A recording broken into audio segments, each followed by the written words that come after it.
আন্তর্জাতিক রাজনীতির অগ্নিগর্ভ মঞ্চে আবারও মুখোমুখি হয়ে দাঁড়িয়ে আমেরিকা ও ইরান। দুই দেশের মধ্যে অস্থায়ী যুদ্ধবিরতি শেষ হওয়ার মুখে দাঁড়িয়ে আমেরিকার প্রেসিডেন্ট ডোনাল্ড ট্রাম্পের হুঁশিয়ারি, চুক্তি না হলে বোমা পড়তে শুরু করবে। বিশ্ব রাজনীতিতে নতুন করে অস্থিরতার সুর তুলেছে। এই পরিস্থিতি শুধু মধ্যপ্রাচ্য নয়, গোটা বিশ্বের কূটনৈতিক ভারসাম্যকেই নাড়িয়ে দিচ্ছে। তবে ঘটনাটিকে কেবল একটি উগ্র মন্তব্য বা রাজনৈতিক চাপ সৃষ্টির কৌশল হিসেবে দেখলে ভুল হবে। এর পিছনে রয়েছে দীর্ঘদিনের পারমাণবিক দ্বন্দ্ব, অর্থনৈতিক নিষেধাজ্ঞা, সামরিক কৌশল এবং ভূ রাজনৈতিক প্রভাব বিস্তারের জটিল সমীকরণ। আমেরিকা বরাবরই দাবি করে এসেছে ইরান কোনোভাবেই পারমাণবিক অস্ত্র অর্জন করতে পারবে না। ট্রাম্পের ভাষায় খুব সহজ, ইরানের হাতে পারমাণবিক অস্ত্র থাকতে পারে না। এই রেড লাইন বহু বছর ধরে ওয়াশিংটনের নীতির কেন্দ্রবিন্দু। অন্যদিকে তেহরানের অবস্থান সম্পূর্ণ ভিন্ন। ইরানের বক্তব্য, তাদের পারমাণবিক কর্মসূচি শান্তিপূর্ণ এবং শক্তি উৎপাদন ও বৈজ্ঞানিক গবেষণার জন্য। কিন্তু পশ্চিমা দেশগুলির সন্দেহ, এই কর্মসূচির আড়ালে অস্ত্র তৈরির চেষ্টা চলছে। এই অবিশ্বাসী দুই দেশের সম্পর্ককে দীর্ঘদিন ধরে তিক্ত করে রেখেছে।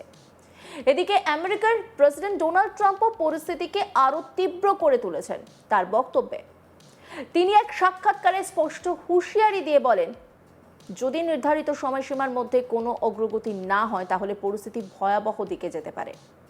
ট্রাম্প বলেন, যদি কোনো সমাধান না হয় তাহলে অনেক জায়গায় বোমা পড়তে শুরু করবে। তার এই মন্তব্য থেকেই বোঝা যাচ্ছে পরিস্থিতি কতটা সংবেদনশীল এবং ঝুঁকিপূর্ণ।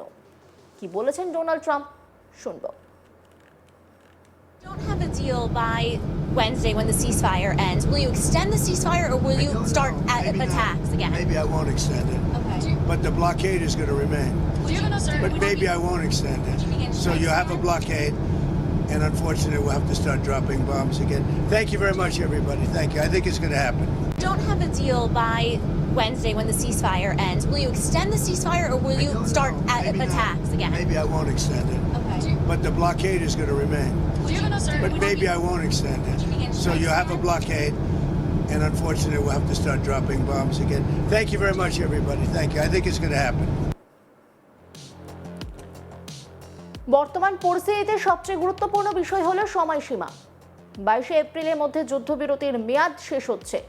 এই স্বল্প সময়ের মধ্যে যদি কোনো সমঝোতা না হয় তাহলে পরিস্থিতি দ্রুত অবনতির দিকে যেতে পারে। ট্রাম্পের মন্তব্য সেই আশঙ্কাকেই আরও জোরদার করেছে। এই প্রেক্ষাপটে কূটনৈতিক আলোচনার দ্বিতীয় দফা শুরু হওয়ার কথা পাকিস্তানের রাজধানী ইসলামাবাদে, কিন্তু এখানে অনিশ্চয়তা প্রবল। ইরানের রাষ্ট্রীয় সংবাদ মাধ্যম ইতিমধ্যেই জানিয়েছে তারা পরবর্তী বৈঠকে অংশ নেওয়ার বিষয়ে নিশ্চিত নয়। তাদের অভিযোগ, ওয়াশিংটনের অতিরিক্ত দাবি, অবাস্তব প্রত্যাশা এবং বারবার অবস্থান পরিবর্তন আলোচনাকে জটিল করে তুলেছে। অন্যদিকে ইরানের প্রেসিডেন্ট মাসুদ পেজেশকিয়ানও আমেরিকার বিরুদ্ধে একই ধরনের অভিযোগ তুলেছেন। সেই পোস্টটাও আপনাদেরকে দেখাবো। তিনি স্পষ্ট জানিয়ে দিয়েছেন, ইরান কোনোভাবেই চাপের মুখে আলোচনা করবে না। সোশ্যাল মিডিয়া পোস্টে তিনি বলেন, কোনো অর্থপূর্ণ আলোচনার জন্য সবচেয়ে গুরুত্বপূর্ণ বিষয় হলো প্রতিশ্রুতি রক্ষা করা।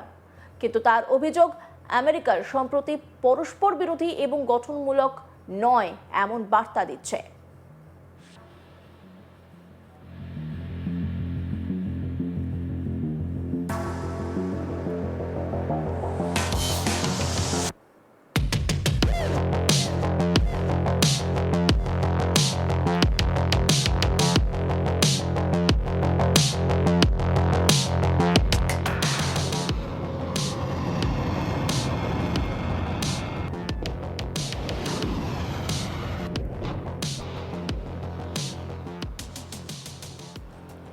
এই অবস্থায় আমেরিকার প্রতিনিধি দল নিয়ে তৈরি হয়েছে আরেক দফা বিতর্ক। ট্রাম্প প্রথমে জানিয়েছিলেন ভাইস প্রেসিডেন্ট জেডি ভান্স পাকিস্তানে যাচ্ছেন না। পরে আবার তিনি বলেন ভান্সই প্রতিনিধি দলের নেতৃত্ব দেবেন। এই পরস্পর বিরোধী বার্তা প্রশাসনের ভিতরে সমন্বয়ের অভাবের ইঙ্গিত দিচ্ছে বলে মনে করছেন বিশ্লেষকরা। এই প্রতিনিধি দলে রয়েছেন বিশেষ দূত স্টিভ উইটকফ এবং ট্রাম্পের ঘনিষ্ঠ উপদেষ্টা জ্যারেড কুশনার। কুজনারের উপস্থিতি নিয়ে সমালোচনা থাকলেও ট্রাম্প তার উপর পূর্ণ আস্থা প্রকাশ করেছেন। তার মতে কুজনার একজন দক্ষ আলোচক এবং ইরানকে পারমাণবিক অস্ত্র অর্জন থেকে বিরত রাখাই তার একমাত্র লক্ষ্য। তবে বাস্তব চিত্র খুব একটা আশাব্যঞ্জক নয়। ইসলামাবাদে প্রথম দফার বৈঠক 21 ঘন্টারও বেশি সময় ধরে চললেও কোনো সমঝোতা হয়নি। এই ব্যর্থতা দুই পক্ষের অবস্থানের কঠোরতাকেই সামনে নিয়ে এসেছে।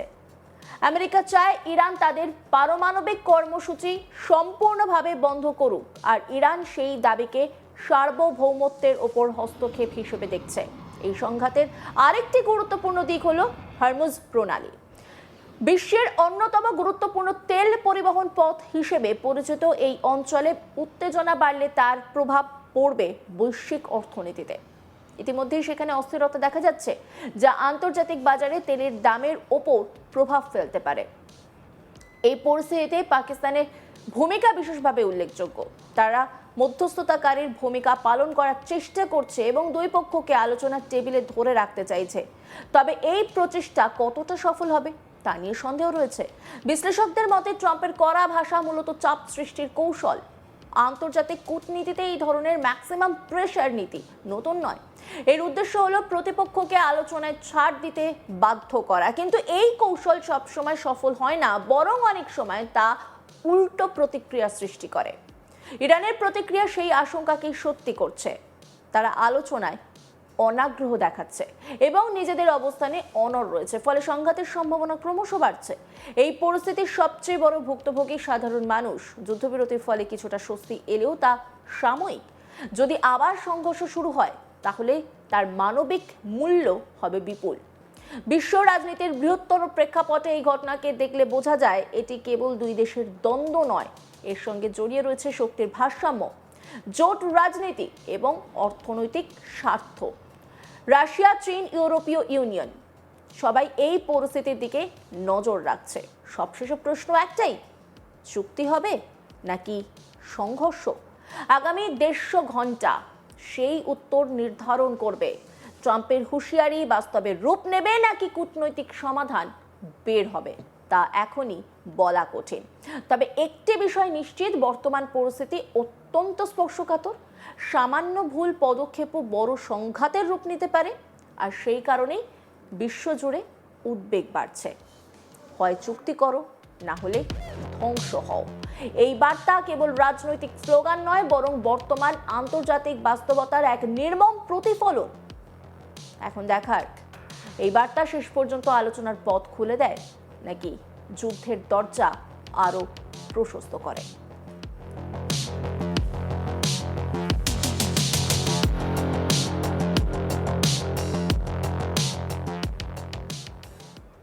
অন্যান্য খবরের আপডেটের জন্য অবশ্যই নজর রাখুন আজ তাক বাংলার ইউটিউব স্ট্রিমিংয়ে। লাইক, কমেন্ট, শেয়ার এবং সাবস্ক্রাইব করতে ভুলবেন না।